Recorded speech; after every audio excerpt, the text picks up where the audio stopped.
All right, this is Senate Government Operations. It's Friday, January 15th.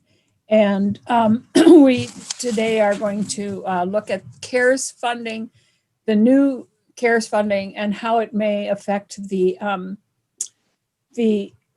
areas of jurisdiction that we deal with. Before we start, I want to again remind people that it's the committee that does the work here, the committee and the staff. And I would ask everybody who's in the meeting, other than committee members, and you can do as you please, committee members, is to keep your microphones on mute until we're asking you to testify. And if there are observers in the room that haven't been asked to testify, keep your mics on mute, and you may or may not have the ability to weigh in. If there's time, I will ask, just as if we were in the room in the State House. You can observe, but you aren't necessarily part of the meeting. And then, and I would also ask people, excuse me, not to use the chat function, except for Gail will be using it so that if anybody refers to documents or anything, she can refer to those links on the chat function. But I would ask people not to do it if we were in the committee rooms. We would not allow sidebar conversations, and so we are not going to allow them here either. So with that, what we're doing today, committee, before we start, I just want to check with Keisha, with Senator Rahm and Senator Clarkson. Senator Rahm, you might want to rename yourself there. We had talked about, at the chair's meeting, Chris Bray brought up a suggestion that instead of scheduling 15-minute breaks like we do in the when we're in the session, that we might just be a little more flexible and not schedule it, and just when people start feeling the need for a break, that we just take a short break so that people can stand up and walk around and go up and down the stairs like Anthony wants to do, or whatever it is, but just take a few shorter 5-minute breaks. Does that work for everybody? Yeah, I didn't know if there had been previous guidance that we're supposed to take allotted breaks, but I'm open to whatever works for the group. When we're in the State House, I usually try to schedule like a 15-minute break. Yeah. And the reason for that is so that people have time to meet with somebody or make a phone call or whatever it is they need to do. But I think here, because we're sitting so much, we need to do it maybe more often and not for such a long time. Senator Clarkson? So taking Christopher Bray up on his suggestion, in Senate Economic Development, we're doing it once an hour. So once an hour, we take 10 minutes and we're back. And everybody's being really good about being back 10 minutes after 1 hour. So it makes it predictable, which, I mean, it's an idea and it's working well for Keisha. And I think that what I'll do is try to not even schedule it, but just when we need it, if somebody just wants to flag and say, we need a break, because we don't want to schedule it so that it interrupt somebody who might be in the middle of a testimony or whatever. So, but we will do shorter, more frequent breaks. Great. Okay, thanks. So, and I apologize here for this coughing. I'm not sure what's going on, but anyway, what we're going to do is we need to look at what CARES funding there might be that affects the areas that are within our jurisdiction.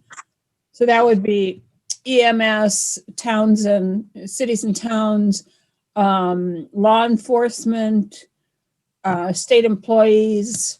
So anyway, we're going to hear from that here today, and I'm not sure who among our guests, if it's Steve or Doug or Tucker, who wants to start us off here? I guess nobody wants to. I certainly could, but I also think Doug, maybe if you want to have the administration start off, I can give a big picture either way, whatever you want to do. I'm flexible. That's And- fine. Senator Madam Chair, it'll be exciting to hear Doug in his new role.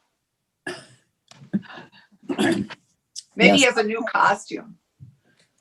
All right, so I guess you're on, Doug. All right. Thank you, Madam Chair. For the record, Douglas Farnham, Chief Operational Officer for the Agency of Administration. So would you like me to start off with the lay of the land as far as CARES Act funding goes, or talk about the Consolidated Appropriations Act? No, the CARES, well. They do interplay, but I should start Yeah. from one or the other. Whatever you think is best. Okay, I'll start out talking about the Consolidated Appropriations Act because I honestly, unfortunately, my opinion is that for the moment, there's a lot less to talk about there. So for the Consolidated Appropriations Act, the first thing I tend to say around this is it wasn't a CARES 2.0. It wasn't another iteration of the CARES Act.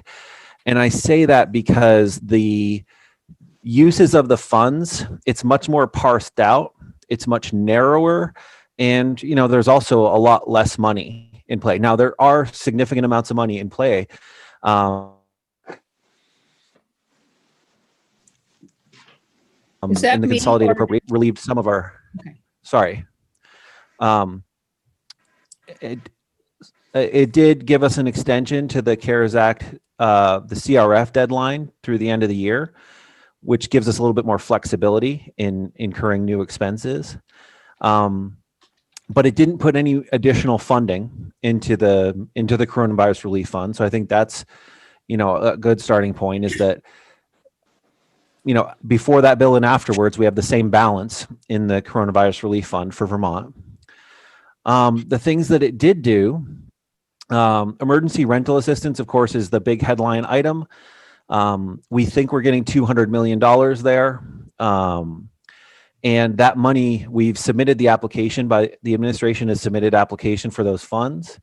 And we should be seeing them by law by the 27th, hopefully sooner. The caveats with that particular money is that it's going to be challenging figuring out exactly how that can be spent. It's very prescriptive language.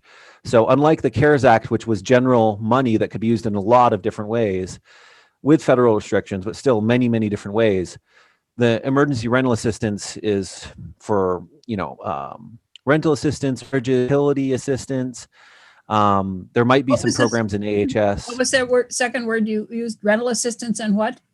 Arrearages. Sorry. So if it also allows for prospective payment with income qualifications. That's one element that is in the emergency rental assistance is income qualifications. So it is much more targeted money than in the first round. So certainly we will be doing everything we can to work with the legislature to figure out how to best put that money out quickly. It has a very, very short timeline. So unused, unobligated funds have to be returned to the federal government in September. So it's a very short time frame. And I know that Commissioner Hanford has already been having a lot of discussions with Senate Appropriations about how we can work with the legislature to get the ball rolling on spending those monies. My personal opinion is that we don't know yet so we spent over $20 million. When I say we, I apologize. I mean, the state of Vermont spent over $20 million last year on rental assistance of coronavirus relief funds.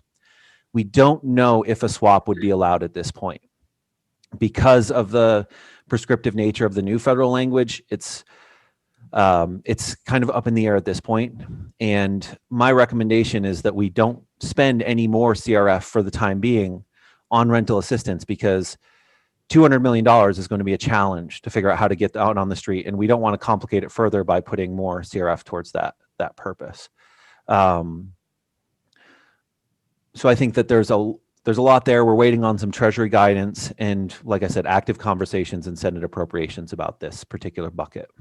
Senator Clarkson, did you have a question? The Committee of Jurisdiction on this is, of course, Senate Economic Development, Housing, and General Affairs. And we are also working on this. We're going to have to be very creative if they allow us to. If we can see our way to about 123 million being spent, but it's going to be a challenge, that other sort of 75, 80 million. So you're absolutely right. It's going to take a lot of creativity, but there are already a lot of ideas out there. And some of them you've submitted for waivers, I think, in request and thinking about how to be creative about it. But remember, this is one of our concerns after joint fiscal is sort of jurisdiction creep. It's Right. Committee of Jurisdiction is actually SED. Right. Apologies. I wasn't involved in those discussions, so I was only aware of the Senate Appropriations kind of, I guess, more informational session. And I think there was a legitimate question about the fastest and the most appropriate way to authorize these funds, because they could be treated as a new federal grant and authorized through the JFC process, or they could go through the Committee of Jurisdiction, Senate Economic Development. And again, not directly involved in those conversations. So I think unless there are further questions, that's the general lay of the land with rental assistance. A lot of money, but a very devoted use, and it's not going to creep into a lot of other areas. It's going to have to stay in a certain lane. The Governor's Emergency Education Relief Fund, in the scale of the numbers we've been dealing with in the pandemic, this is a smaller amount. It's 6.2 million. And 1/3 of that is allowable for the governor to use on public schools, and 2/3 has to be put towards non-public schools, private schools. I think. Wait a minute, will you clarify that 1/3 goes to public and 2/3 goes to private? That is the federal structure of the law, yes. Are they nuts? I mean, you don't have to answer that. Thank you, Madam Chair.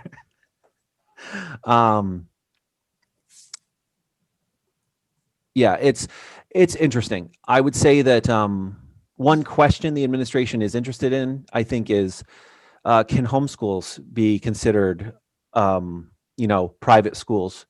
And because there has been a large population that had to convert to homeschooling during the pandemic, and there might be a way that this money could be used to help that population.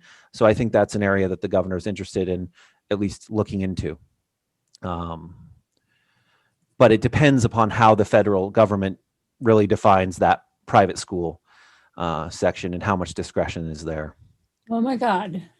Anyway, okay. The Elementary and Secondary School Emergency Relief Fund received about 126 million. And that is going directly to the State Agency of Education. 10% of that, so about 12 million, is eligible as a administrative holdback, and the rest would be flowing through to the LEAs. I'm honestly not close enough to education. I keep forgetting what the L in LEAs stands for, but maybe local education authorities. I'm not sure. I just know that it's in between the school districts and the Agency of Education. So I think that the nice messages on that is that it can be used in a broad number of ways for education, but again, it's very focused on education. So a good amount of discretion there. It might help solve some other problems in that area, but it isn't going to be able to be used in most of the areas that I believe are this committee's jurisdiction. The Higher Education Emergency Relief Fund, $34 million, that's going directly to higher education institutions in Vermont. The state doesn't even have a direct role in that. I think it's good to know that money is flowing to them, and is quite flexible. They can use it for revenue replacement, for lost tuition and things like that. But directly from the federal government to the higher education institutions like the state colleges, like UVM. They didn't do the same crazy thing there, but between public and private? They did not. The federal government assigned direct amounts to different education institutions there. Senator Polina? So they also didn't make a distinction between, let's say, UVM and the state colleges in terms of They did make a percentage of the distinction. So money? UVM has a discrete payment, and each of the state colleges had a line item payment, I believe, Senator. Okay. I believe at this Actually, I was point we going to have say on our estimates. website, we have college by college breakdowns. So we Yes. can go over that later. Okay. Thank you. All right. The next two areas, vaccine assistance. At this point, we're still exploring. We got 5.6 million for vaccine assistance, and those funds have to be used directly related to vaccine prep, distribution, and tracking. I would say with that amount, I would anticipate at least that amount is going to be consumed and supporting vaccine activities. So even though that money technically could have been used for any CRF that we'd already dedicated to that purpose to backfill, there's just not a lot of opportunity there with that amount. So that's pretty discrete funding. And can you just help me understand why I'm confused that I thought I heard 38 million? Was that including purchasing the vaccines or the value of the vaccines? We had heard 38 million early. I'm sure you did, Senator. And that's because there were calculations done earlier on after the bill passed that assumed a state minimum that was not in the language in the bill. And we believe that was not intentional. We do believe there was an intention for Vermont to receive 38 million and for other states to receive more than they did because 5.6 million is not enough to support a statewide vaccine administration program.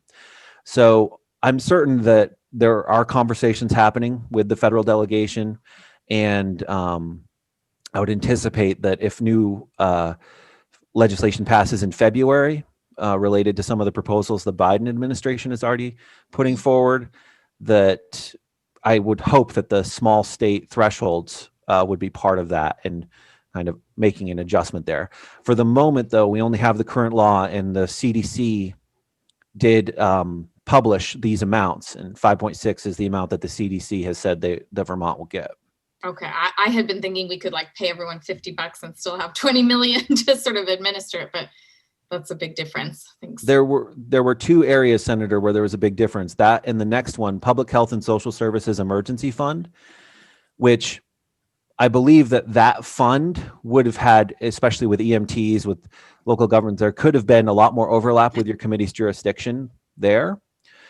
That we had anticipated initially 179 million. Now CDC has let us know we're only getting 35.9 million because of that small state cap. So in the Consolidated Appropriations Act, that's where we lost the most opportunity, because the 179 million, that would have been a very complex conversation between the legislature and the administration, figuring out, okay, can we take some of this and put it against CARES Act we already spent in these public health sectors? What are the current needs? But with 35.9 million to support testing and tracing, I would anticipate that a lot more of that is going to be consumed in the direct needs of AHS, but I would defer to them on that. But just losing 144 million there from the calculation difference from the lack of a small state cap was a very big hit to Vermont.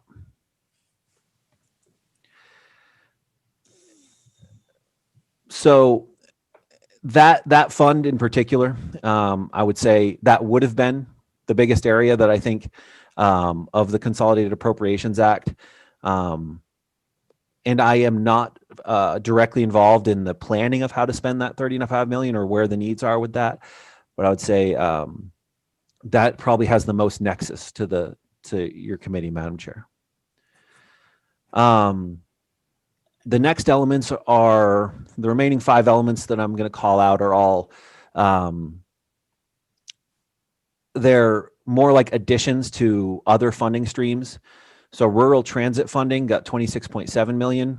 That's going through the Agency of Transportation most likely.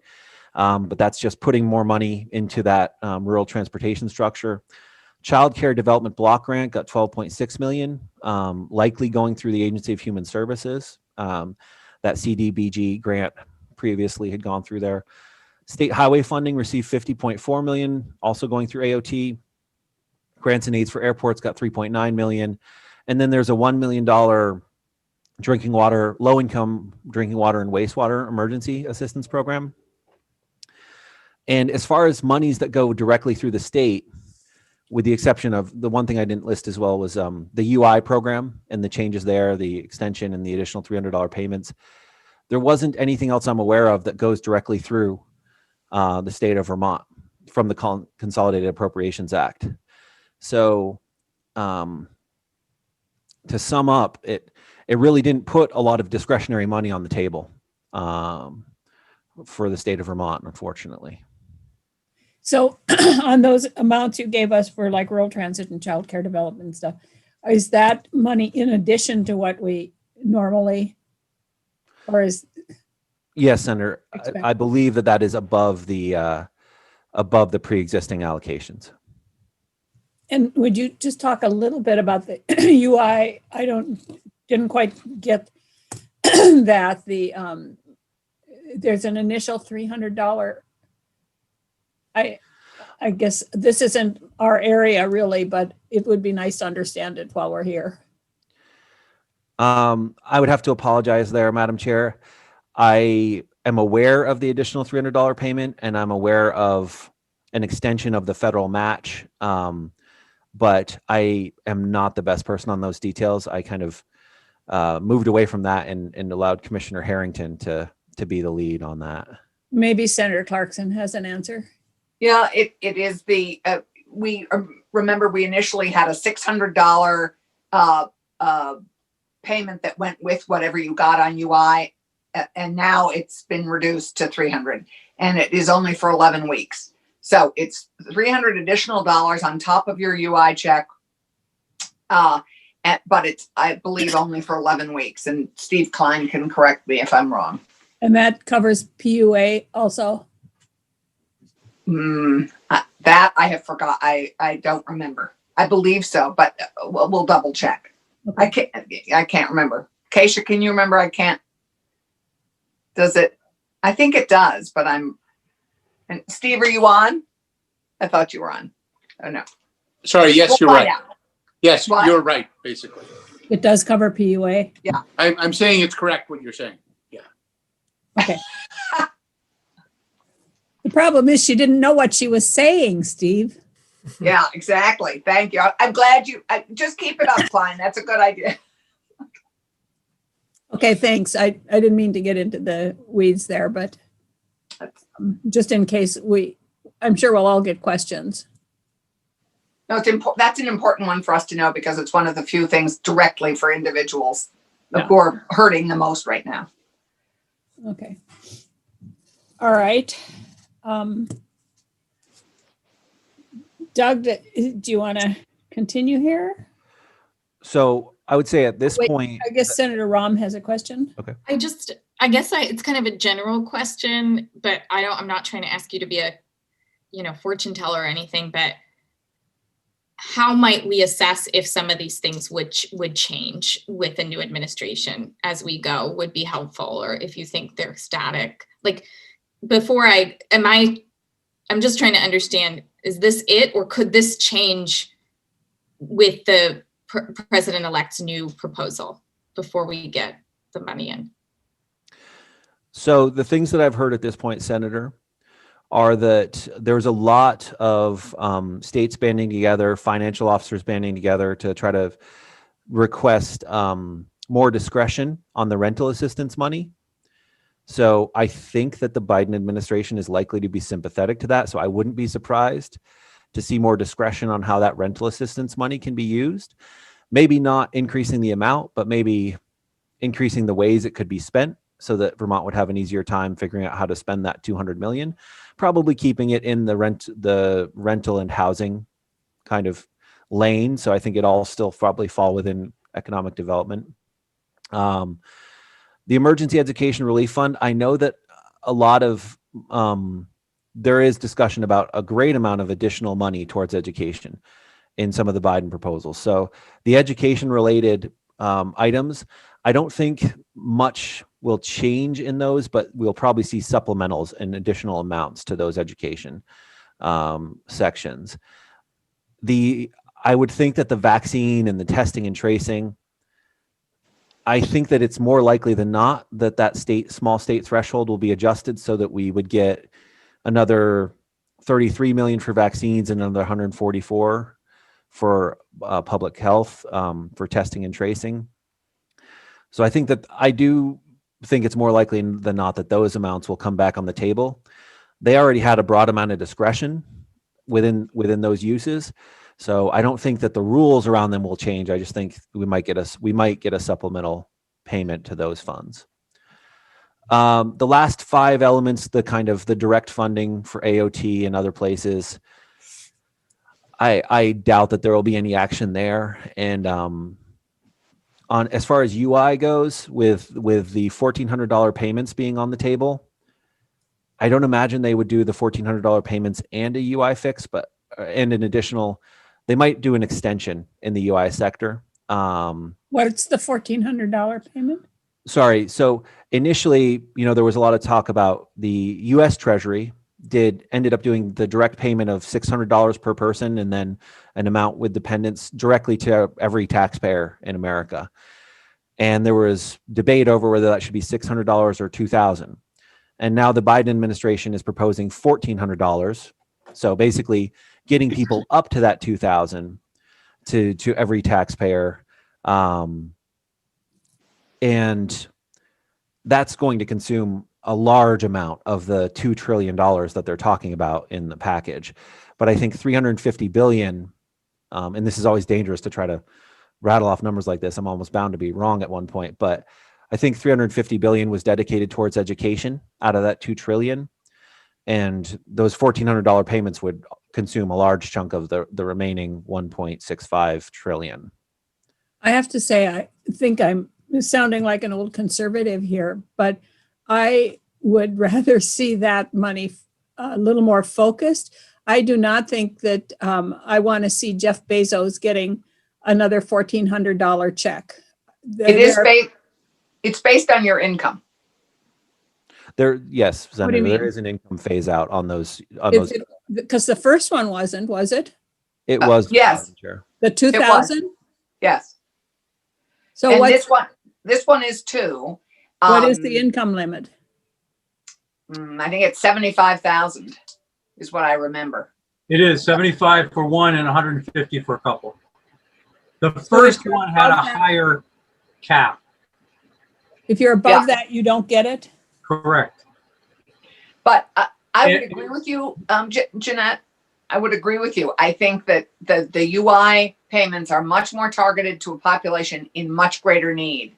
And if you're earning money, it's a very broad brush stroke, the $2,000, even with the income cap on it. I don't disagree. Sorry, Brian, I interrupted you. Yeah, I was just going to add that it's not like a switch that's thrown at 75 or 150. There's a graduated level of payment as you go further up. I guess I didn't know that. Shows you where my income is. So that's all I have on the Consolidated Appropriations Act. Unless there are other questions, happy to attempt to field any other questions. But there really is nothing in here for municipalities or local government or anything like that where we're in desperate straits. That is my current assessment, Madam Chair. Yes. Okay. But Jeanette, that's what was so exciting about the Biden-Harris proposal last night, is that there will be a lot more for states and municipalities. Yeah. But it has to, of course, pass Congress, and we don't know when it's going to hit us. Yeah. Senator Collmore. Thank you, Madam Chair. Doug, I also didn't hear anything about elections or military. No, Senator, I am not aware of anything that would help us in that regard that was specifically called out. Okay, thank you.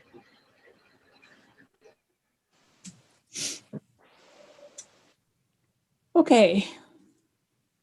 Well, I think Secretary Condos yesterday said, or the other day, whenever he was with us, that there was nothing for elections, and that even the elections money that there was all tied to the federal elections. And because we piggyback, we could use Did it. say but, that. Yep.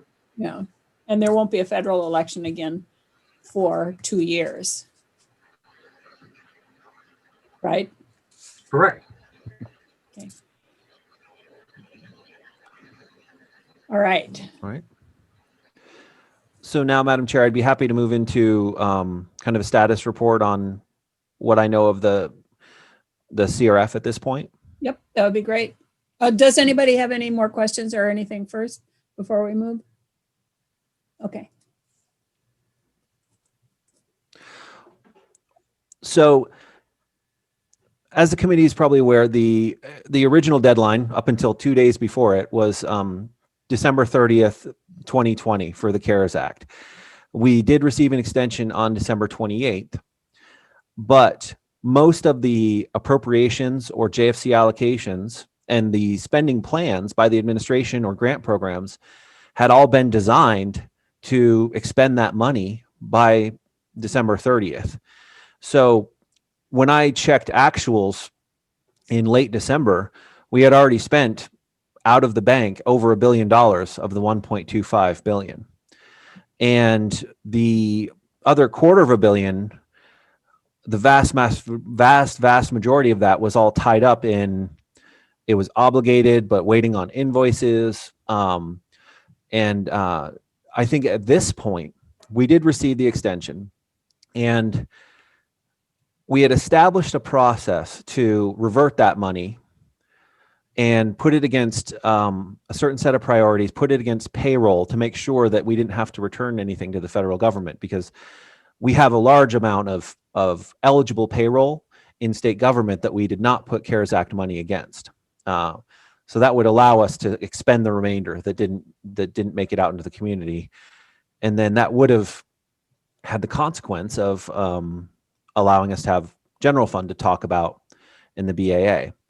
But with the extension, after consultation with JFO, essentially with the extension, unless a program had a very specific end date in state law, those appropriations stood. So programs that could continue to expend past December 30th have been continuing to expend.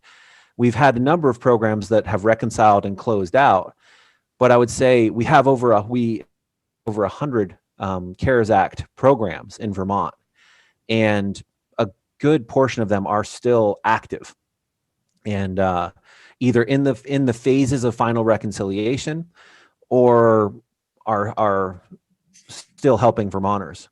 So the dollar amounts that we're talking about with freed up CARES Act money at this point are dramatically lower than expected. And I think that all told, we're looking at, a handful of millions as opposed to the numbers we were expecting when we were talking about it in December and November and December about our final reconciliation. So But those programs will continue to benefit Vermonters and Vermont businesses and stuff, right? Oh, absolutely. Yes. Yeah. Okay. One example is the Public Service Department's utility arrearages program. That had a couple of people that still needed assistance right around early January, a couple applications that still had to be processed, and that let us close that loop. Probably not the best example, because now we could have tried to repurpose that money for the rental assistance, but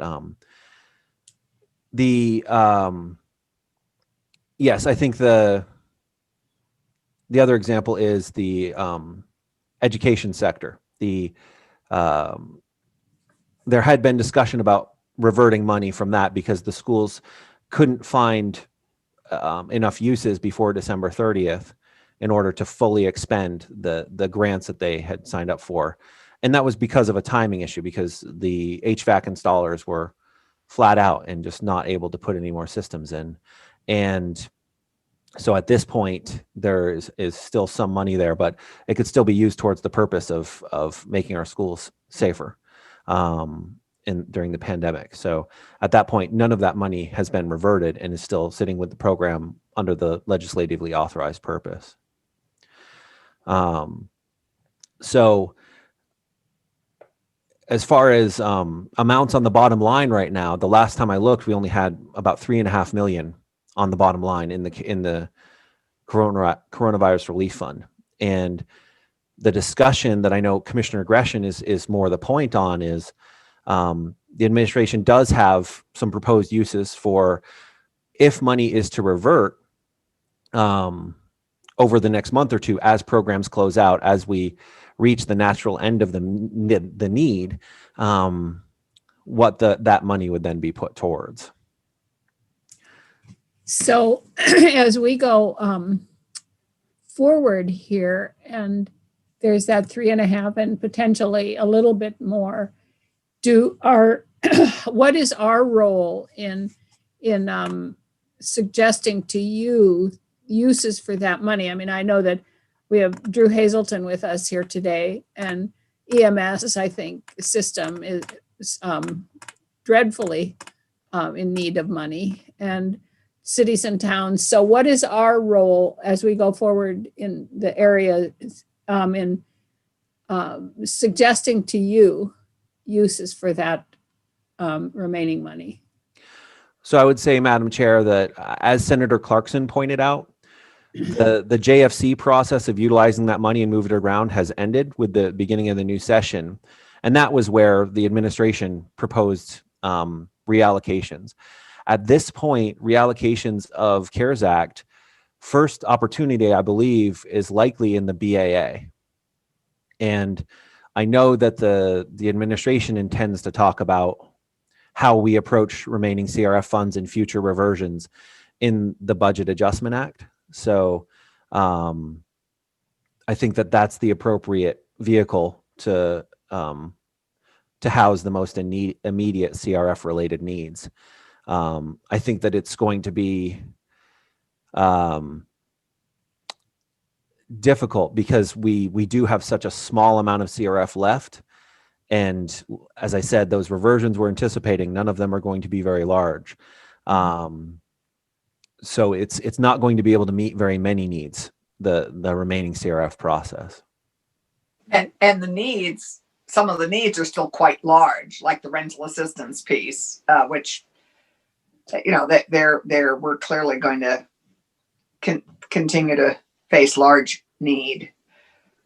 So I didn't get that. If you just said that the rental assistance program is going to face large needs, but we don't know how to spend $200 million for rental assistance. No, in the amount that we had to spend, you know, in the first bit in the CRF piece, it's the new stimulus one that is the challenge, not the former one.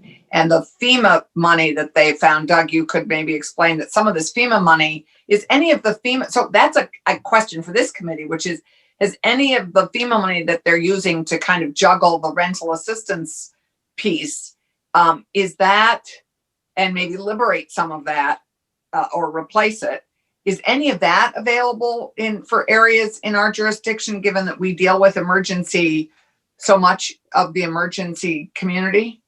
So before you answer that, can I throw another one on there? If the rental assistance program is from before is lacking in funds, and the new rental assistance program is eligible, I thought Doug said, for arrears, why don't we just use it to fill that gap for those arrears? We're hoping we will be able to, but there's this other hope that Doug can maybe explain better than I, that FEMA money, which we hadn't fully understood we could use in this capacity, is being used to also juggle that.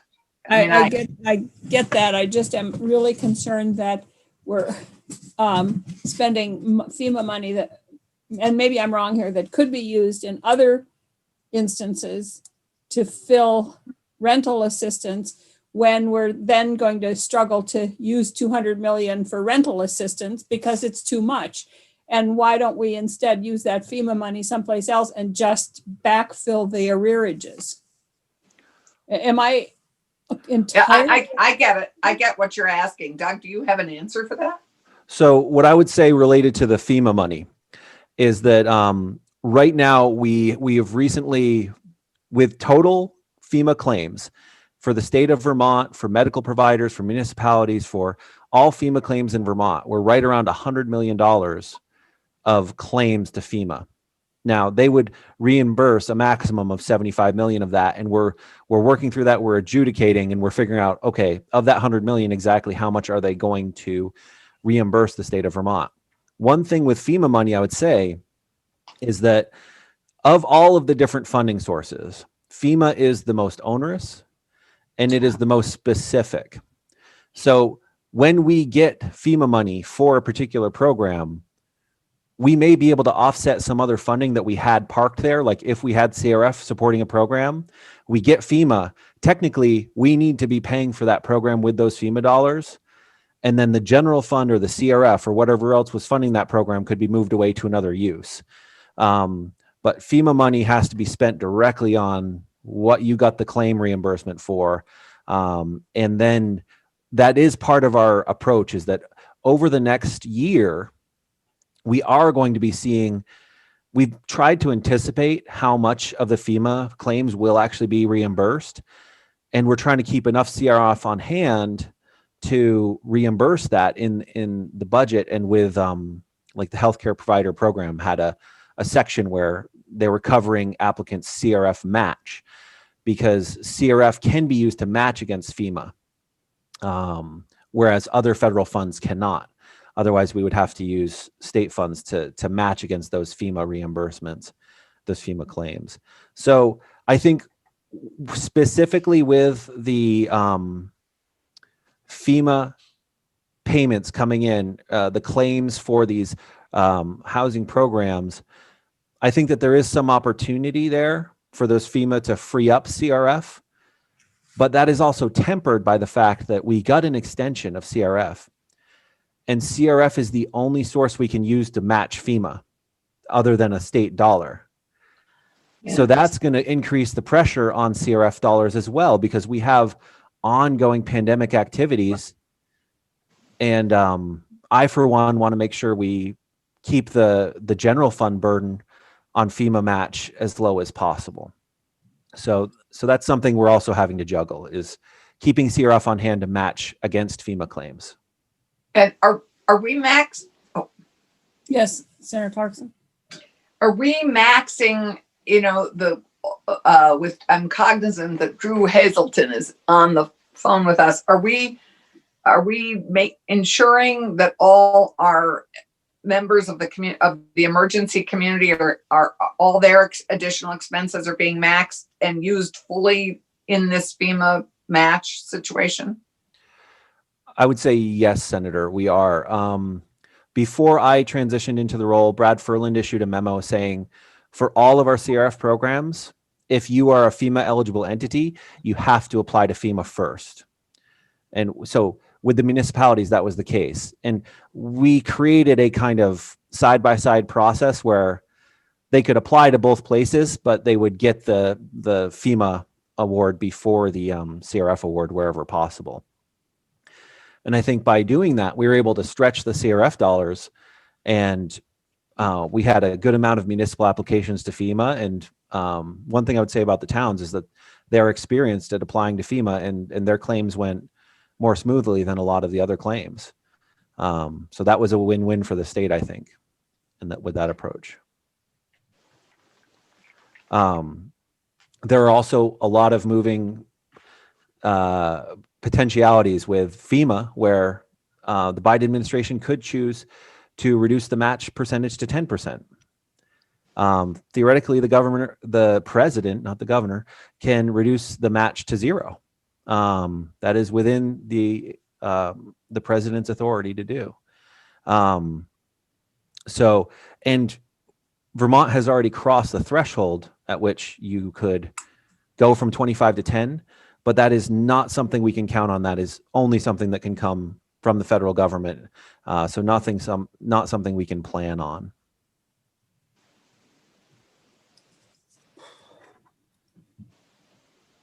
Well, that was totally uplifting. Thank you.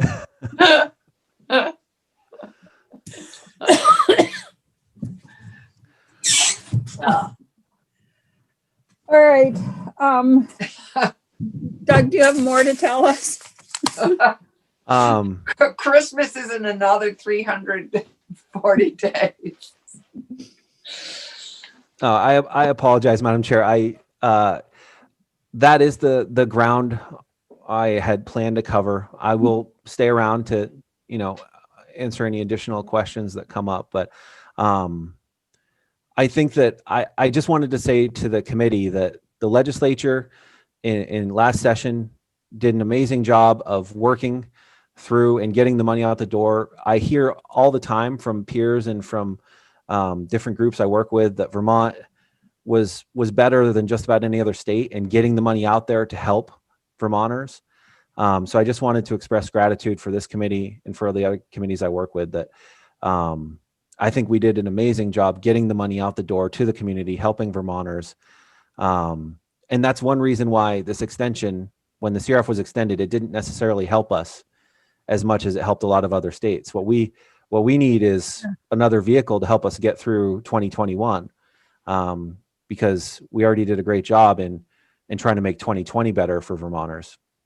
But that is what I had for today, Madam Chair. Senator Rahm, did you have a question? And then Senator Collmore, I saw you had. It was more, I think, for the committee maybe than Doug. And I appreciate Gail putting the article in the chat about Biden's stimulus plan update from yesterday.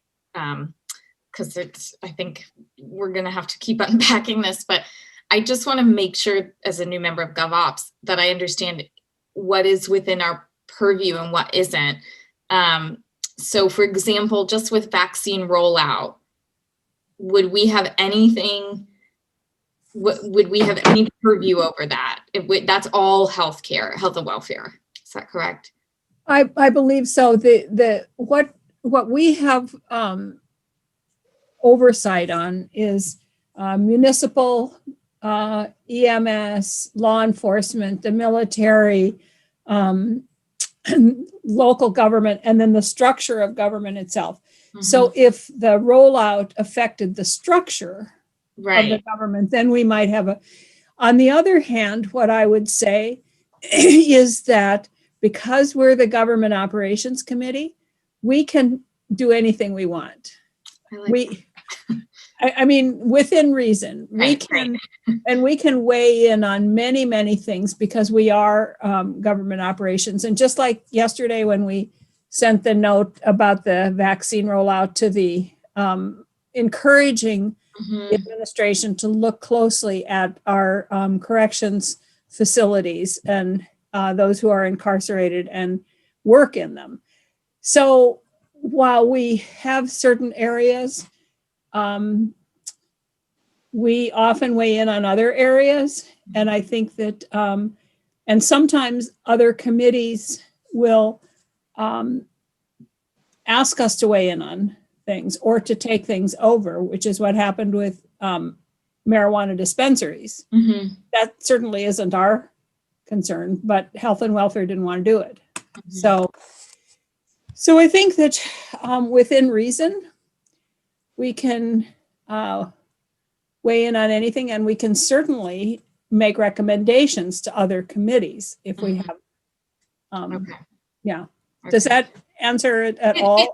It does. And I mean, I guess in specific, what I've been thinking about is the role of EMS in vaccination, like mobile vaccination, essentially. So I'm just sort of playing that out of my mind, but I'm just feeling like EMS, however EMS interacts with vaccine rollout or the CARES money is of interest to me. And I'm trying to understand that better. Yep. Okay. Senator Collmore? Actually, I didn't have a question, Madam Chair. I wanted to thank Doug for ending on a high note. with the nice compliment, although it seems somewhat, and not on his part, backhanded, because we were so efficient that we've now found ourselves behind the 8 ball again. But I appreciate the compliment. Thank you. Although those Vermonters for whom that we got the money out early and got it off fast are probably happy that we were able to do that, because it did help them faster than it might have. Okay, anything else? Doug, thank you so much for that. It was, I'm sorry I kind of facetiously called it uplifting, but it isn't your fault. So we don't ever believe in shooting the messenger here. But yes, Senator Clarkson. So I have a question for Doug before he departs, which is, how are you enjoying your new job? And 2, what are you responsible for? I'm actually not clear what the Deputy Secretary of Administration is responsible for. So Senator, I would say I got the, Kristen Klauser is the Deputy Secretary of Administration. I got the Chief Operational Officer. Oh, that's right. You're Chief Operator, right?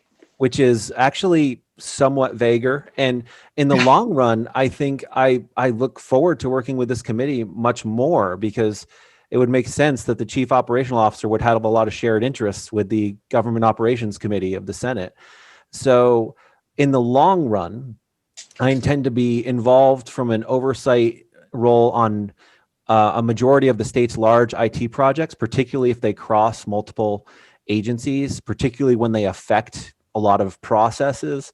I've already, and I think, Senator, you know my background a bit, so you, I don't know if the other. I've seen you in every capacity. I did spend some time as project manager, project director, and I was working on the property management system that Director Jill Remick is rolling out right now with the towns. And that is honestly the grand list software. That is a big deal from a municipal operations perspective. So I'm still staying connected to those projects at a statewide perspective. For the short term, obviously, I'm focused heavily on Coronavirus Relief Fund, and now how any additional funding sources at the federal level will play into pandemic relief, and helping to make sure we're evaluating the risk on those different spending opportunities and just operationalizing, getting the money out the door, helping stand those grant programs up. Just because of the timeline with coronavirus relief, we had to get those programs stood up much, much faster than is traditional. And I think we're going to have the same thing happen in 2021, where if we get a new package from the Biden administration, the legislature and the governor are going to need to work together to figure out what they want to do. And that's less my role now. But I will get involved with helping to stand that up and make that a reality, and getting those programs going as quickly as possible. Yes, Senator Clarkson. So you just said that something that did you begin that work that Jill Remick's now overseeing? But maybe this committee would be appropriate for this committee to get an update on that work, given. Yeah, we will. Okay. Yep. Yes, I began that. I thought 4 or 5 years ago. Yeah. So we'll schedule that and have you or Jill and the League of Cities and Towns kind of come in on the same day to talk about. Great. So thank you, Doug. And I don't know if you're going to stay with us or not, but we certainly are welcoming you to stay with us in case things come up. So thank you, Madam Chair. I'll stay with the committee while you're still on this subject. Thank you. So we'll jump to Steve. Okay. And do you want to take a few minute break first? Or you want to just go right into it? Is everybody ready to stand up and do 3 jumping jacks and then come back? Okay, we'll take a break. So, all right. So do you want to So I want to start with that. So bottom line is, we haven't rehearsed, Doug and I didn't rehearse this. I mean, there's a lot of overlap and a lot of similarities, but we'll each have slightly different perspectives. It's a little bit like the world we're in now is that old story about, describing a blind man describing a camel or whatever the animal is, because we're all looking at this thing from our own perspective. And it is an incredibly changing person. In some ways, being the Senate, changing piece is being the Senate will be better because you're going to have, when you get the appropriations bill and things, it's going to be unfolding over the whole session and you're going to be going second. So I think you may have more resources than the House does, but it'll be every answer has, even in the, you'll see the answers are just changing day to day. And so what I was going to do first was go over this thing that's called the issue brief. I think I sent it to Gail. It's is that something you can pull up? It's the one that's Yeah, we can look at it on our, yeah, I can also, yeah, let's see if it gets no, it's okay. It's right here. okay. Senator White, would you prefer that the committee members bring it up on their own or that I share the screen? I would say that's up to the committee members. What do you all think? What do you want? I have it up already. Just FYI, it says 2011, not 2021. Oh, it does. Where does it say 2011? Yes, it should be 2021. That's a good catch. Yes, thank you. Well, you do have the right document. Okay. Yeah, it is right there, 2011. Well, Oh my God. there Okay. there is a kind of, yeah. Okay, so should we just start right in on that? Yeah. Okay, so the first thing is, other than the date, which I got to clean up, it's like the earlier funding. It's, this is very similar. There's a lot we don't know because the bill just passed in, we got the bill at the end of December, and we had a big revision on January 11th, which Doug already talked about what our expectations on money for testing and went way down and things like that. The second thing is that this bill was coupled with the federal budget for FY21. So, and that also was sort of later than normal. So one of the things that the agencies are probably gonna have to do is not just look at the relief bill, but look at all the changes that are in the federal budget. And there are some links to the bottom of this issue brief you can click on to start looking at that. And you can see in different areas, where it interests you, what's in there. The other thing is that the key thing, as Doug mentioned, extended the time for using CRF funds till December 31, 2021. And, we sort of think, and this is older, I think that the number is still, their money could be impacted by the extension. We have here 10 to 30. The administration may be slightly lower. Part of one of the things that's still at issue, and Doug and I haven't really coordinated on this, but it's becoming an issue. Ledge Council is somewhat concerned about this, that there's a fair amount of money that's still in agencies. For example, an AOE has probably 14 million. There's about 7 million in the broadband area. And all this money has not been it's not in the returned, has not been returned to the CRF fund. It's within those appropriations. Now, what I think the question is, all that we did was we said this money can be used for expenses up to December 30th. It can be used for COVID-related expenses, which still is the case, and has to be outside of the budget that was passed a year ago. The issue now is, can they continue spending that money for expenses beyond December 31st? And the answer is, the federal government says yes. You have a whole year to spend it.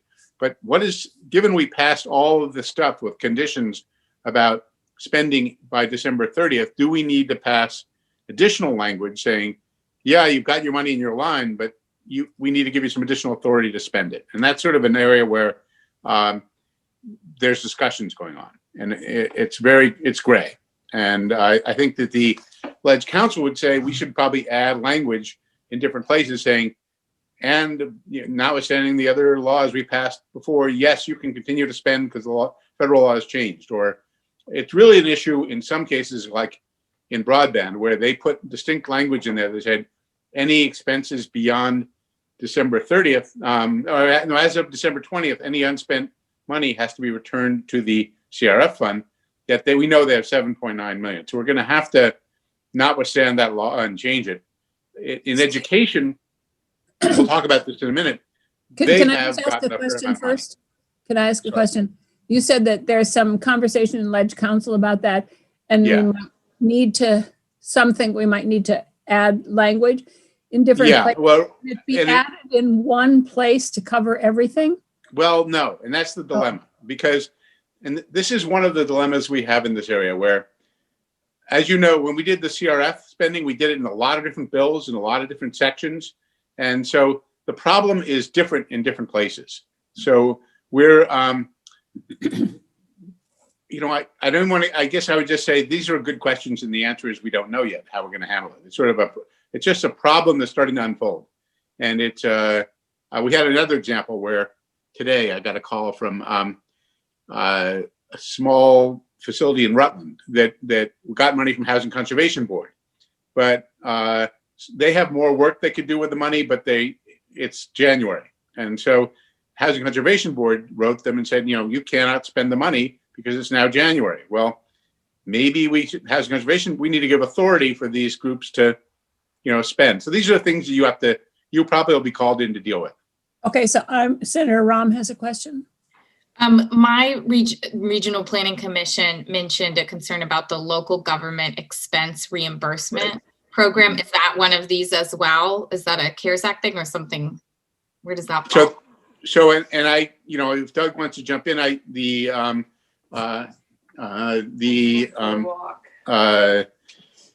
I mean, I think the same issue is going to be there, but Doug, you might want to, I haven't really heard from them, so.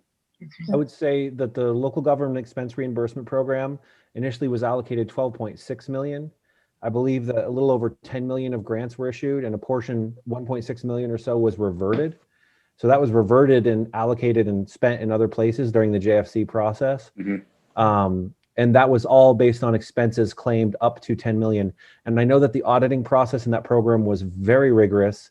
So that $10 million of grants was fully justified for 2020 activity.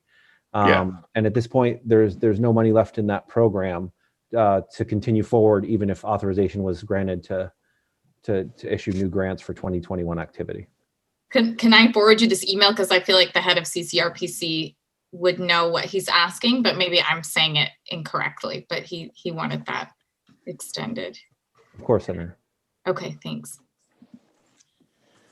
Okay, so I guess the overall theme is this whole thing is complicated, confusing, and it's gonna be messy. And you know, we're just gonna be finding our way. And the really fascinating thing about it is it was bad last time where the bill passed and then in March, and then we had the regulations coming out for up until probably November and changing. And every time it changed, it would affect us.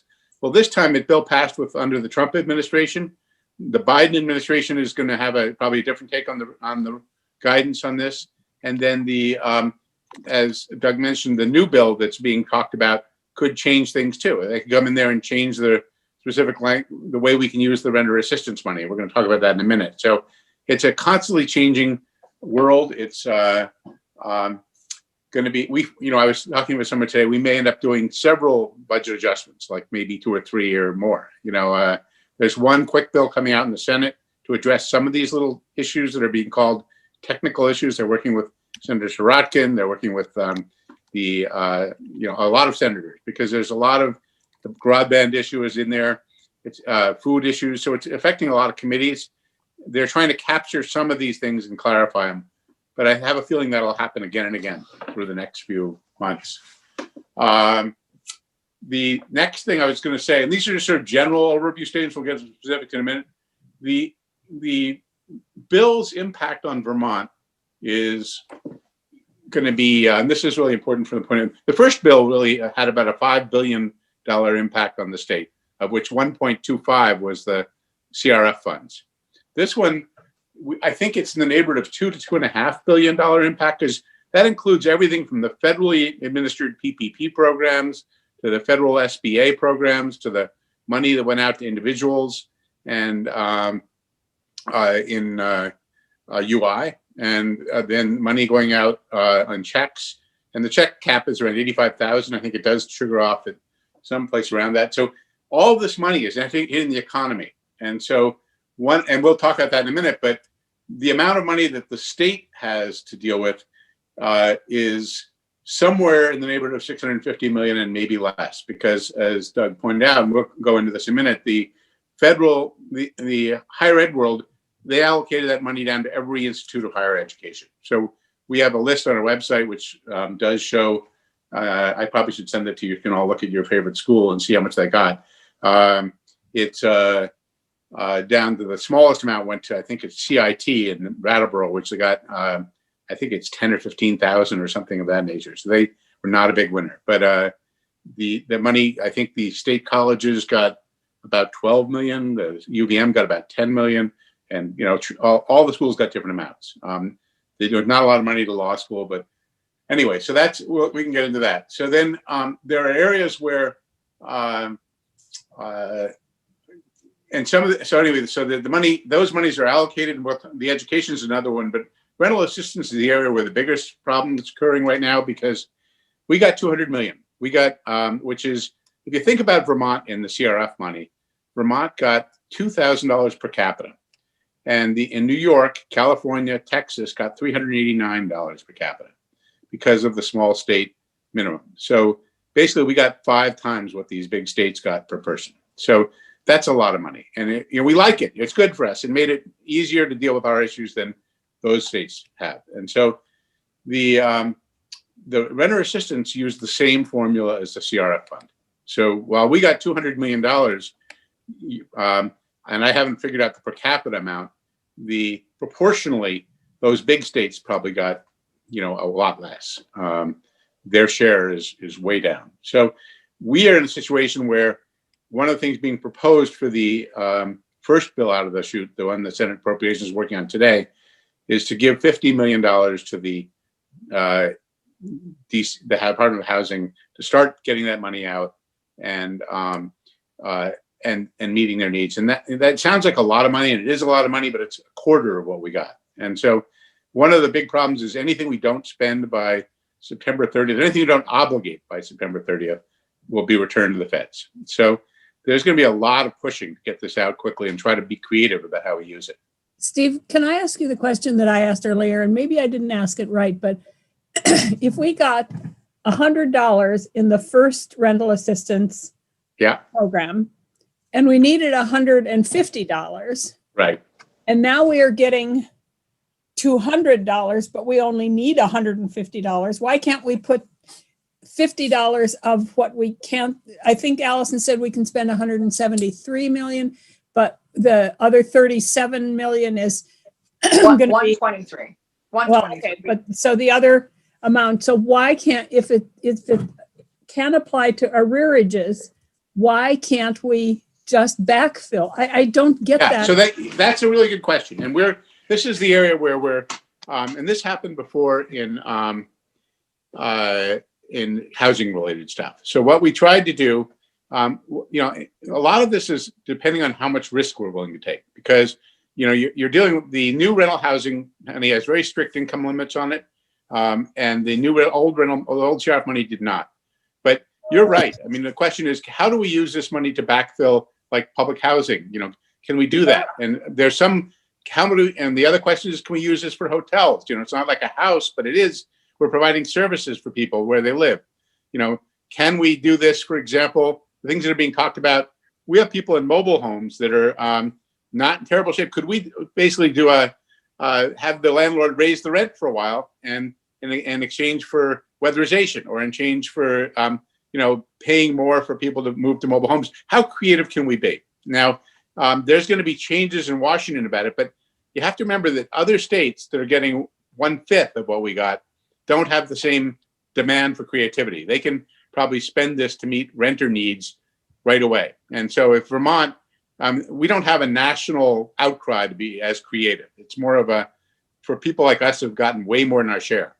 And so but the thing is, every time you push on that, you have Guidehouse and the administration trying to say, how far are we over the line of creativity? And even the housing advocates would probably say, this is for rental housing. What are you doing using this money for mobile homes or for hotels vouchers? So it's going to be a discussion. There's going to be, you have time. Time is not on our side. You want to get the money out sooner.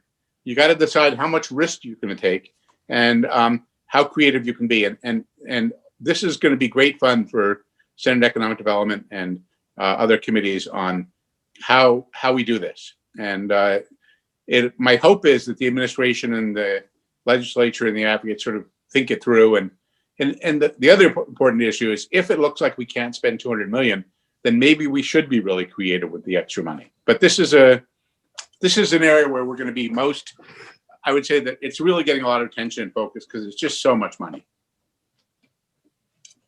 Well, I work for a public housing authority in Yeah. my off time, and I can tell you the rental assistance need out there, it was severe before the pandemic hit.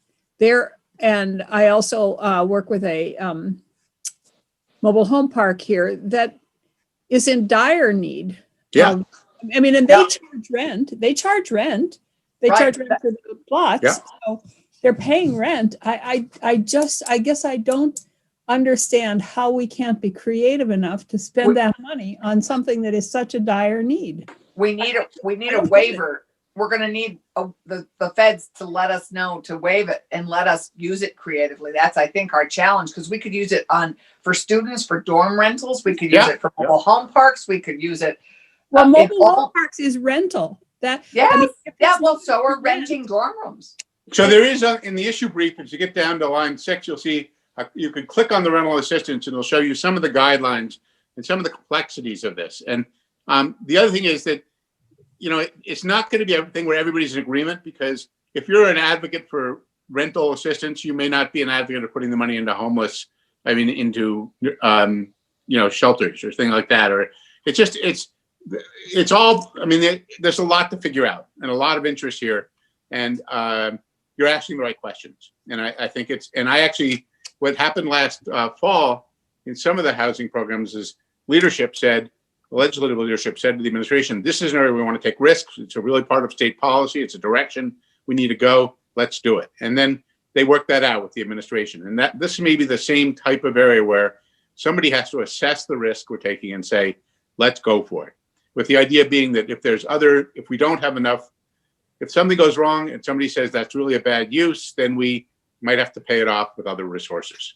So those are the types of questions. The other question comes in, there's no money in this for bricks and mortar. So, one of the things that, like you said, if we could somehow recapture some of that CRF money that went out in the rental housing system before and pull it back, maybe that could be put in for the bricks and mortar component over the next year, because it could be spent. Now we have a whole another year to spend it, and marry it to the renter assistance. So there's tons of room for creativity. Lots of people are going to have to think about it. It'll amuse a whole bunch of advocates and committee members in different committees over the next few months. I think amuse is an interesting term to Well, I me. shouldn't say that. I should say it will occupy them. I'm trying to be careful with what I say, and I'm not very good at that. Okay, so I'm not going to talk much about the Center for Disease Control Prevention, because you heard about that. 8 million for vaccines, 36 million in testing. There may be more money there. I think that Doug rightly said, we probably should get more money. But that's where it is now. The elementary, secondary school relief, we're supposed to get $127 million. Some of that goes to private schools. Some of it goes to governor's fund. I think the private school amount is, how does it work? Let me think. I have it here. How does it work legally? Private School. 3.9 million goes to the governor to distribute. 12 million or so goes to the private schools. But it's actually interesting. What they've done is they said private schools can apply for money to cover COVID expenses. If they don't need it, then it goes to the other, it can be used for other school needs. So it's a little bit unclear, how much they'll actually use, and the application process, and how do you maybe it doesn't have to be that extensive an application. Maybe it can be really restrictive. There's a lot of uncertainty there. But we also have 117 or so million left over that's going to go out to schools. And the conditions of going out to schools is fairly open. It can be, the languages can be used for mental health. It can be used for PCBs or, environmental stuff. And so there's going to be a lot of discretion there. coupled with the fact that the new revenue forecast that's going to be on next Tuesday has a tremendous upgrade, or I shouldn't say tremendous. It has a substantial upgrade to the education fund. So your problems of like there'd be enough money just on the revenue side alone to eliminate this deficit in the ed fund and to bring the tax growth down to flat to where it was last year. So you can have that, plus you have all this money coming in this bill, and then the new bill may have even more money. So, you're going to have to assess, and there's also 13 or 14 million sitting in the CRF money we spend on education. It goes back to this question of how do we determine whether we want to use that CRF for something else that didn't get a lot of money. Like there was no money in there for bricks and mortar for schools. There's not a lot of broadband assistance, and it's just there's sort of the question of another bite of the apple. The world's changed. Is there any way that any of I know that the local government expense reimbursement program was $10 million, which was very minuscule for their needs. Is there any way of putting any of this into that?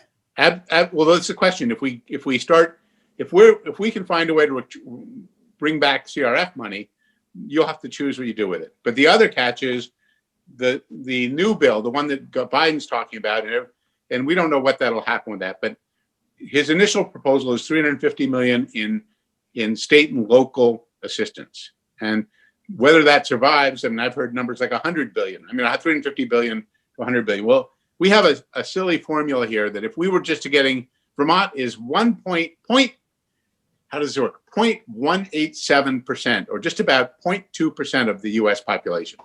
We're very small. But if you take a number like 350 billion, that's 3.5 billion would be 1%. And so 0.2% would be in the neighborhood of $700 million. So that's a lot of money if that came in for state and local assistance. So I don't know and we often get more than that, like because of the small state minimums. So the range, and even if that were to be reduced down to 100 billion, it still could be a big number. So there's just and this comes around thinking it costs us a state and local. So sometimes that money comes with restrictions saying you have to make sure a certain amount of money goes out to local cities and towns, and this is going to be a really interesting question for you people, is just how do we meet the needs of local towns when we have these resources? We didn't do a lot in the VLCT. We sort of did what we did. I'm sorry, in the first CRF, we did a fair amount, but most of our local money went to schools, and in assistance to schools, pretty substantial dollars went there. We may decide, given the money that's going directly to schools next time, that if we do get flexible money, that we use it for some of the things you're talking about. And so that'll be another decision that you're all going to have to deal with soon. The higher education one, just to flag, if the state colleges got 12 million, some of that went to students and for student aid. Some of it is available to help defray the state college cost, which is, as you know, the future of the state colleges is being considered, and the number they're talking about is as much as $40 million of needs. So even if we get 10 million of this for that helps us with building that bridge for the next year. So that'll be something that and I think that the administration will probably in their budget provide some resource for state colleges. Mental health, there's money, and the other thing on the education thing, before I leave it, the 127 million it says for mental health, it doesn't say for mental health in schools. There's room to play. We have these committee structures, and then we have these money that comes in that doesn't fit our committee structure. So we're going to have to figure that out. And we have this world in education and AHS where a lot of school expenses are really mental health expenses. And, should it be covered by AHS or should it be covered by education? And there's a lot of overlap. And so that will give us more interesting issues for people to think about and consider. There's money for congregate housing. There's children and family assistance and substance abuse. And Vermont received 82 million in transportation funding, and that's going to come through normal channels. So that'll just be right through the transportation committee. And there's a lot of other sources. There was a small broadband program to provide supplements to people to pay for broadband if they didn't have the money, like $50 a month. one of the concerns that came up in Senate Finance yesterday was, okay, if we start a federal program where we're giving people $50 a month to get broadband and that program ends, then what happens? Do we pick that up? Is that going to be a problem? And then coming back to this larger issue of, we got $5 billion in the first bill. A lot of that went out in December, and we're getting this $2 billion plus in the second bill. This is doing an amazing number on revenues. And so what you're going to see next week is not just the education fund, but the general fund and the transportation fund are going to be up in revenues pretty dramatically. But it's not forever. It's going to affect FY21 and probably FY22. And then you'll be back to the old alligator's mouth opening up where expenses are higher than revenues. And so when you think about resource allocation, you're going to, the types of things you want to think about, and this is related to your committee's work, and the administration is thinking about this too. Is this a time where we invest in technology? Is this a time where we really sort of try to build a system that's more functional? So when the 2 years of magical resources runs out, we have a stronger system. And also, and maybe this is another question that sort of is in your area as far as the administration of government, what do we learn from the pandemic? Where are we weak? Where are our systems not really adequate? And I know that the leadership have been talking about this too. And then what does that mean for how do we build our system differently? How do we change it so that we can, and because we do have money now for the next couple of years to invest in change. And but we know that the future is not, this is not permanent money. This is sort of temporary money. It's also the same type of thing that we have and I think pensions are in your area too down the road. We're at a really tough time with our pension system. And, to bring about some of the long-term changes, we're going to have to make a lot of tough choices. Can some of this money be used to be one part of a larger deal that, really works on the pension system? So there's lots of, so I'm a budget guy, so I hate to have all my money spent in building permanent liabilities. I like to spend it on building a better system for the future. But if you guys spend it and build a base, then it really ruins my life because I have to go out and find a way to keep that base going. So I'm just saying, use it creatively to build a more effective government. And that's going to be a push that I think you're going to hear a lot about and have to decide on. The new bill, as you saw, probably has a lot of money they're talking about for childcare. We didn't get any additional money in this bill. That we have a little bit for children and families, but not a chunk. And if you were to think of the big issues where we have the pensions, the housing, childcare is one of those areas where we really do a terrible job. We just aren't even funding even our own state law requirements. So I don't know. It's complicated. I'll try not to be totally crazy. Okay. I think Senator Clarkson Steve, I think Senator Clarkson had a question. I have to add crazy to your quote. I already have your best quote of the day being, it's complicated, confusing, and messy. Yeah, right. But oh my God, and now I've just lost the thought. Oh, in a way, we ought to treat it all like one-time money.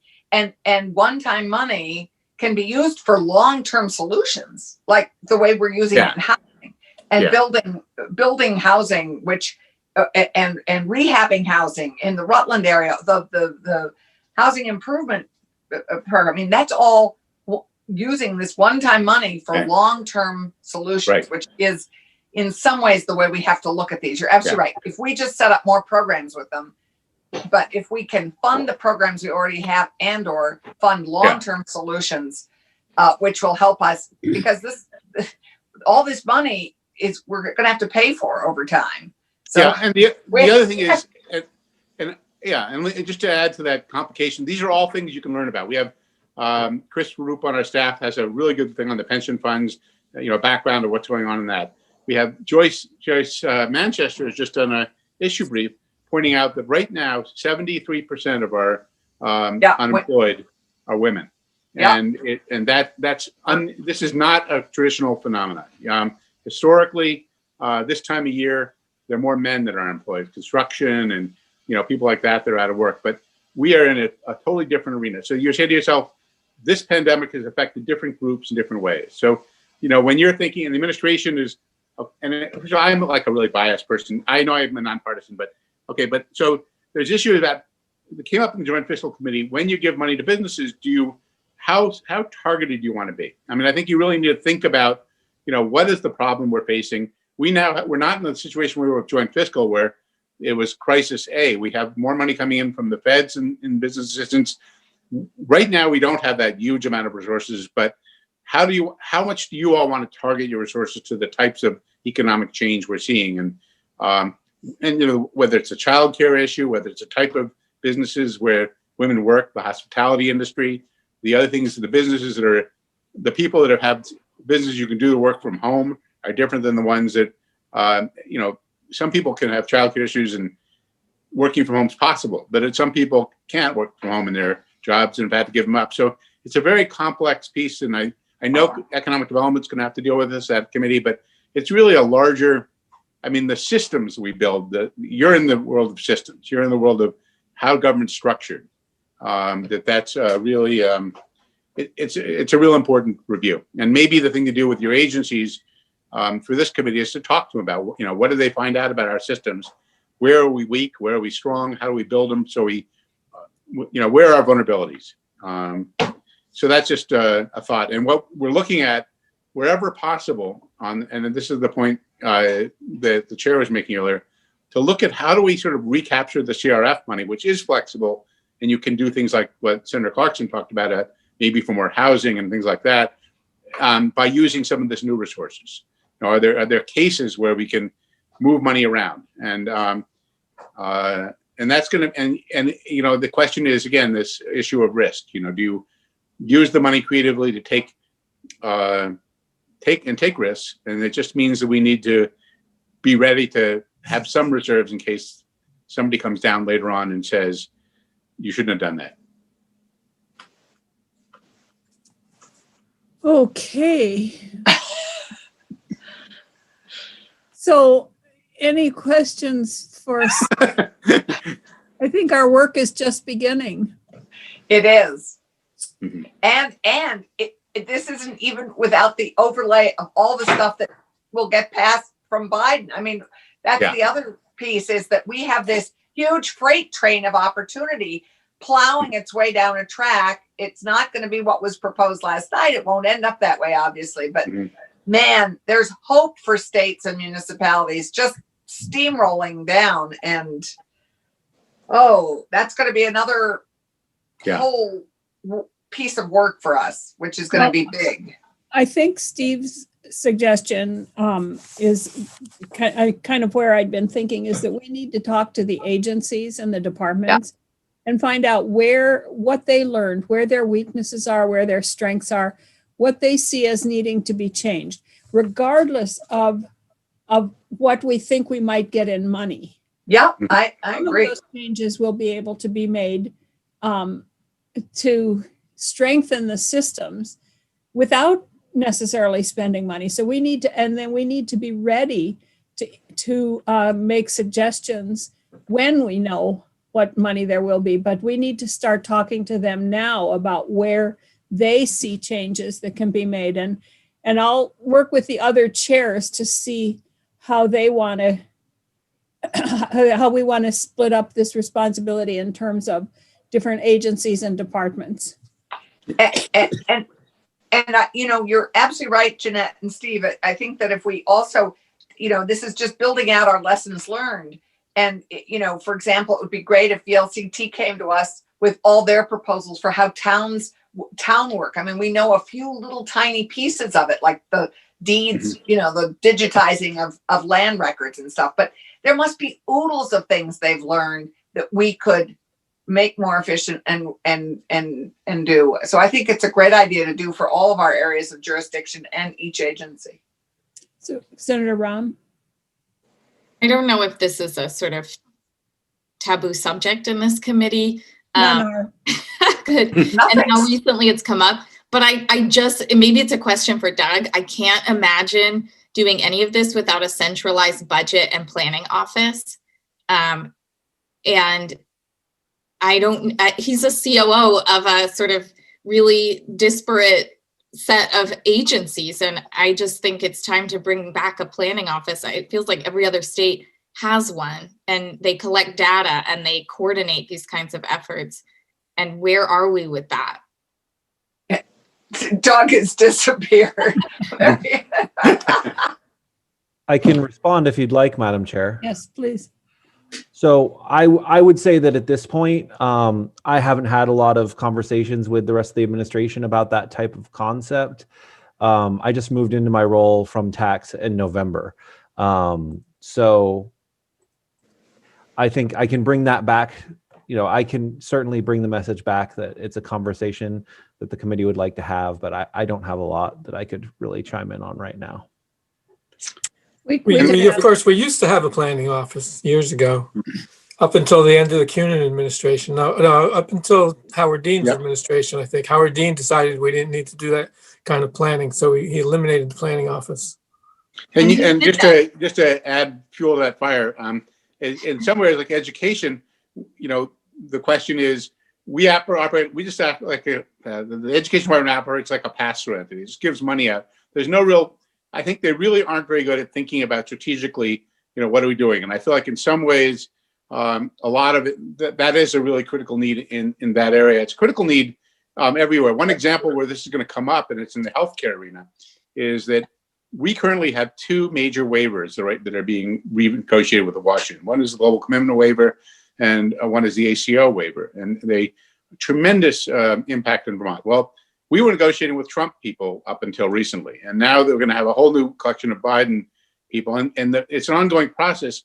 But we know that Biden's talked about public options. Biden's talked about maybe lowering the age which Medicare pays down to 60. And so one of the questions is, how do we look at that and say, what can Vermont do to sort of be a leader in sort of those types of policy areas? And how do we take advantage of the new administration, maybe be a test case for those things? So a lot of what Senator Rahm and Senator Polina just pointed out is and we have the need to think big about in a lot of policy areas, and to think about not just now, but sort of how do we work this situation? We also have one of the most phenomenal things ever in my mind, which is the chair of the Senate Appropriations Committee is Senator Leahy.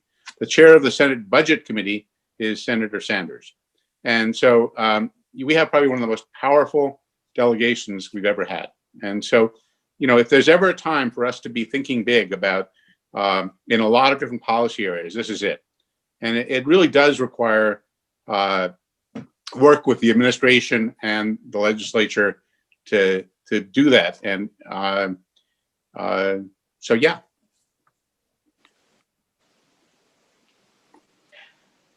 Great question, Keisha. It's the benefit of being new. Just sort of throw it out there. Well, I believe that when I was first on this committee was when Governor Dean had stopped using the planning council. I think it was called council. And then Governor Douglas came in when I came in, and he said that since it wasn't ever being used anymore, we should just eliminate it. So that was done. Now, maybe we should have that conversation again with the administration, and we could have Doug and Suzanne and different people come in and talk to us about the wisdom of something like that. I think we can do that. If I may, I've been pulling together examples from other states, and it just feels generally like we folded ours as other states started folding more work into theirs. They really made them professional clearinghouses for studies and data and reports, and their best thinking and trends to go back out to all their agencies. And there's states that have really good examples that we might be able to draw from and talk to folks in other places. So Senator Collmore, maybe we could put that under a heading of a conversation around the Government Accountability Committee. Yeah. And just one more policy area, which is going to be coming up, and it really fits in your committee thing. And we've been thinking a lot because the legislature has basically taken through legislation a lot of space in the executive branch to cover our potential needs in the future. But the whole question about space usage and this has been, they say in the IT world, in the legislative world, and in our world, in the state world, the amount of remote work that's being done now is so different than what was done in 6 months ago or a year ago. And so what does this mean about, how does it affect the sort of state space usage? And, I've always, one of the things that, I do think we need to think about how we need as a legislative body 5 years, thinking about 5 years from now, where do we want to be? And that's an area which in your committee also deals with, is just the resource that we have, a physical plant. How has that been affected by the pandemic? Well, we don't want to be here in 5 years. No. Yeah. We do not want to be meeting remotely in Right. 5 weeks even, but But some of the committee rooms are really tight. And, is there going to be an issue about over time? Do we want to create a situation where not every committee meets and is quite as close quarters as they are today? Maybe it'll just be fine. We'll go back to exactly how we were. maybe we should revive the proposal that was put forth by the committee that Judy Livingston headed. When the first year that I was in 2003, there was a really beautiful rendition done of what the State House could. Oh, I remember seeing that. Yeah. It was Beautiful. It was really, really nice. Mhm. We'll ask David Sheets to come in and maybe we'll meet with institutions and have David Sheets come in and explain it to us. Okay, anything else, committee? I'm drained. So It's Friday. we do have, we sent out You're muted. You muted yourself. Yeah, how did you mute right in the middle of a sentence? I have no idea. I think Gail is playing tricks on me. No, I guess I touched something. Anyway, we did send out invitations to DPS and VLCT and EMS to join us today. I hesitate to, mainly I think, to listen to what the overviews were. And then the thought is that we will then get into the individual areas and needs and what's presented to us. So I apologize if Rick and Gwen and Drew have been sitting there, but I bet they've also been doing their email and paying their bills and whatever else one does when they're being bored. And you can't do that when we're in person, right? It's harder for you to be doing that. Mm-hmm. So, and Madam Chair, it's been helpful to get feedback about our marching orders. So if you want VLC to go out and start surveying, I mean, we have a lot of information about what a wish list. And I'm glad that Senator Rahm brought up the Elgar grants. That's been a big topic of discussion. So no, it's been helpful to listen because we have a lot of stuff to put together, but in a short period of time, it's probably best to hold off. yeah, and I know that I think that what we're going to hear, I think we have scheduled next week, we have EMS scheduled to come in and tell us what worked, what didn't work, what the needs are going forward. And I would suggest that and the same thing, we are not scheduling DPS next week at all because we know you're very busy with other things next week and we want to leave you alone. So we'll get there the week after that. But when people are thinking about this, think about kind of what worked, what didn't work. And what Steve was talking about is what are the things that we learned that systemically could be changed so that we can make more permanent changes so we don't find ourselves kind of struggling and grappling every time something comes up, and how can we be more effective and efficient by making systemic changes. Does that make sense? Yes. Yeah. Drew is here too. Yes, I said Drew. Okay, but I mean, he's, Yes, we have him scheduled for next week to go into detail for us. But if any of the three of you wanted to say anything right now, please do so. Drew? I guess this committee should know by now, Madam Chair, that I will always speak about something. I know. Given the opportunity. So just a very quick overview, since we'll be in again to give you greater detail. As you can imagine, during the public health crisis, EMS has been a pretty happening place.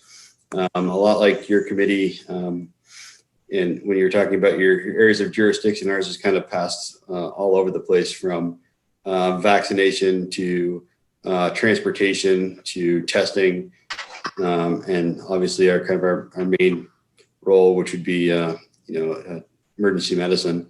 So from an EMS perspective, it's been a crazy year, and certainly it's pushed our kind of realm of possibilities in the way that we serve the public and the communities to completely new levels. Right now, we're working with the health department on a mass vaccination plan that we'll be rolling out pretty soon.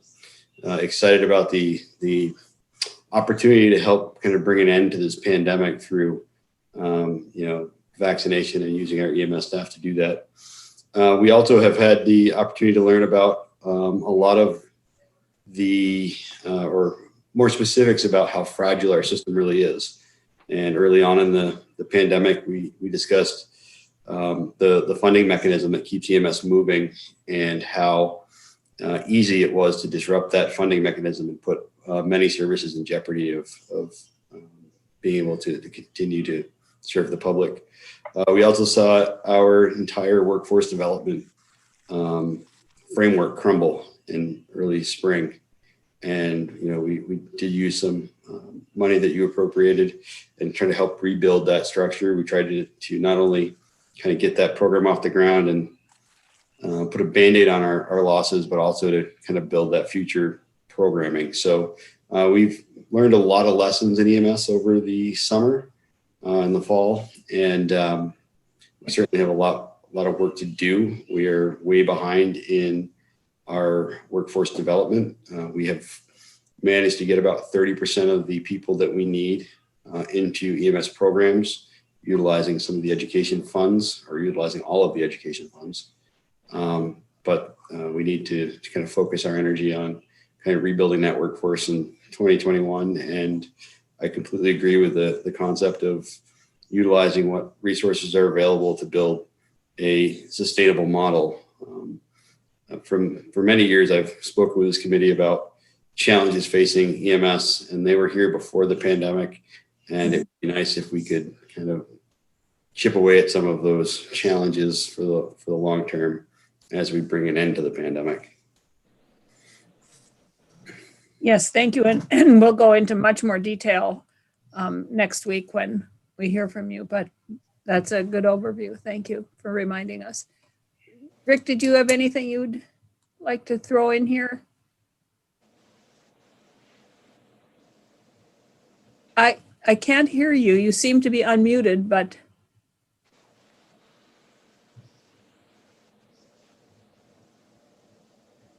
Hey. Try unmuting yourself again.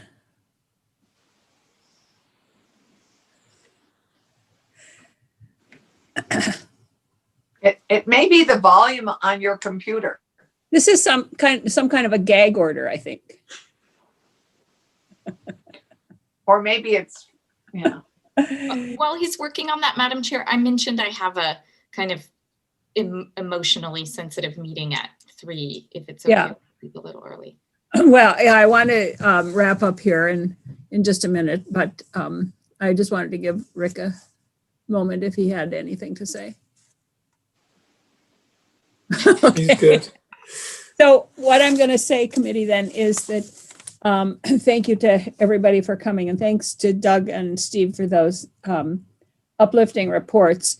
Next week, we will be looking at the opt-in, opt-out issue for towns for the marijuana bill.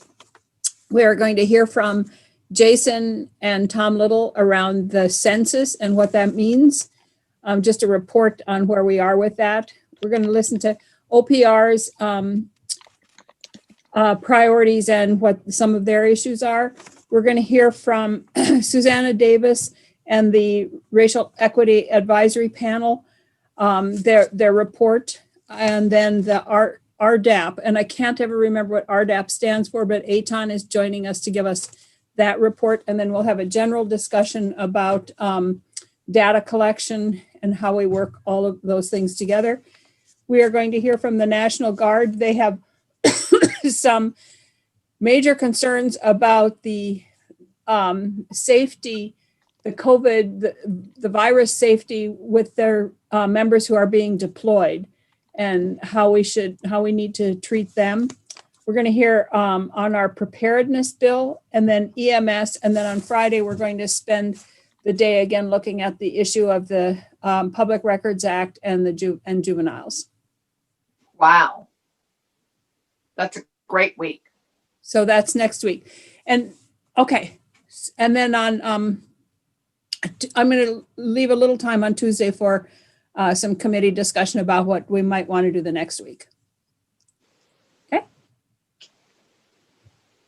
Have a great weekend, everybody.